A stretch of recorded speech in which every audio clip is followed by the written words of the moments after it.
16 अगस्त को आज 2024 में आज पुत्रदा एकादशी है। जो भक्त भगवान विष्णु के भक्त हैं उन्हें पुत्रदा एकादशी का व्रत अवश्य करना चाहिए। अत्यंत पुण्यदायी फलदायी एकादशी है। श्रावण मास के शुक्ल पक्ष में आती है और इस दिन भगवान श्री कृष्ण ने युधिष्ठिर को कथा सुनाई और इसका नाम पवित्रा एकादशी भी रखा। यह पुत्र की इच्छा पूर्ण करने वाली एकादशी है, इस कारण इसका नाम पुत्रदा एकादशी प्रसिद्ध हुआ। इसमें गौ माता का पूजन करना चाहिए। इसके महात्म्य की कथा ऐसे है कि एक महीमती नाग नगरी थी, उसमें महीजीत नाम का राजा राज्य करता था। वह राजा बड़ा धर्मात्मा परंतु पुत्रहीन था। तो उपाय बहुत किए, सब व्यर्थ चले गए। दिल का कांटा नहीं निकाल पाया, अर्थात वह पुत्र दुख से व्यथित था। राजा के शोक को देखकर, दुख को देखकर उसके मंत्री और प्रजा को भी बहुत दुख होता था।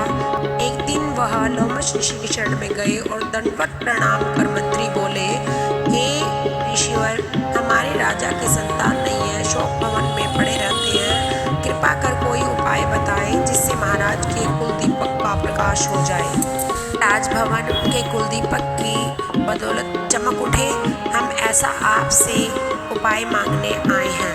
यह सुनकर लोमश ऋषि ने दिव्य दृष्टि से देखकर कहा, तुम्हारा महाराजा पूर्व जन्म में महाकंगाल था और कुकर्मी भी था। एक दिन घूमते घूमते उसे कहीं जल ना मिला और ना अन्न मिला। दूसरे दिन एक सरोवर मिला, वहाँ एक प्यासी गाय पानी पीने आई।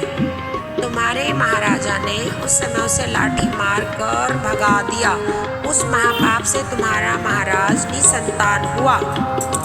जिस दिन एक दिन उसे भोजन न मिला और न जल मिला, वह इसी प्रकार दिन गुजर गया। वह पुत्रदा एकादशी का दिन था। ऐसा दिन रात चलता रहा, उसे कुछ खाने को ना मिला। तब भगवान को स्मरण कर वह भोजन मांगता रहा। उस शुक्ला एकादशी के दिन उसे भूल से भी व्रत कर लिया और दूध पुत्र अन्न धन को देने वाली पुत्रदा एकादशी का फल के कारण वह आज तुम्हारा महाराज है।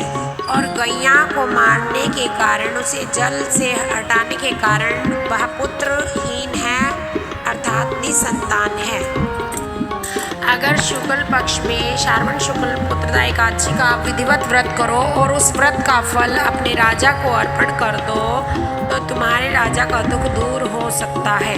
इस व्रत में विधि विधान है कि गौओं की पूर्ण रूप से सेवा करें। जल, घास, फल, मिष्ठान, मेवा जो भी हो सके उन्हें खिलाएं और भरपेट खिलाकर, लड्डू इत्यादि खिलाकर उनका आशीर्वाद प्राप्त करें। पुत्रदा एकादशी का महात्म एक समान है। गाय की सेवा करें, वही फल आपको गाय की सेवा और एकादशी में पुत्रदा एकादशी का व्रत करने से जो फल मिले अपने राजा को समर्पण करें। यह सुनकर प्रजा एकमत हुई। उन्होंने एक साथ यह व्रत किया और उसका पूर्ण फल राजन को प्रदान कर दिया।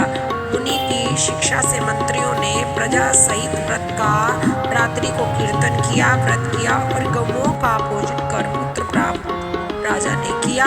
इस प्रकार राजा अपनी प्रजा के हित के कारण अपने मनोरथ को पूर्ण प्राप्त कर लिया। इस दिन फलाहार में गुड़ का सागार लेना चाहिए। जय विष्णु भगवान, जय महालक्ष्मी, जय विष्णु भगवान, जय सिया राम, जय सिया राम, जय सिया राम, जय श्री कृष्ण, जय श्री कृष्ण।